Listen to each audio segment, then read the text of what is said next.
হয়ে গেছে মিনিমাম 2.5 লাখ টাকা উচিত না ভাই। আমি 2.5 লাখ টাকা বিক্রি করবো না, 2 লাখ টাকা হইলে বিক্রি করবো। এই কি চেনে? এক ছাগল আছে, এক ছাগল বেশ। আরে একজন আরেকজনকে কটাক্ষ করে কথা কইলে পাপ হয়। কে ওমর? আমি ছাগল বিক্রি করতে আইছি চাচা, 2 লাখ টাকা হইলে বিক্রি করবো। ছাগলের দাম 2 লাখ টাকা কেন? আমার মায়ের নিয়ে হসপিটাল সব মিলে আমার 2 লাখ টাকা লাগবে এর লেগে। দেখেছে 2 লাখ টাকা বাইর করছি নে।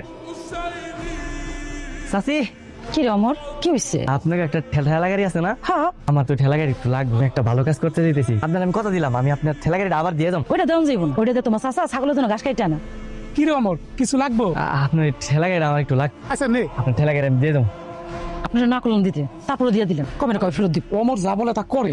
ঠেলা দিয়ে কি হইব? মানে কোমরে ব্যথা, আমি এটার মধ্যে তোমার নিয়া তারপরে আল্লাহর নামলে আমি টানতে টানতে রওনা দিব। বাপরে, তুই পারবি না, মেলা দূরের রাস্তা, অনেক কষ্ট হইব তোর। তোমার লেগে এই কষ্ট আমার কিছুই না, আমার জীবন দিয়ে হইলে আমি তোমার হসপিটালে নিয়ে যাবো। তুই না আসলে একটা পাগল। কি অবস্থা আছে? হলত তো দিয়া তো ভালো ব্যবসা শুরু করছে।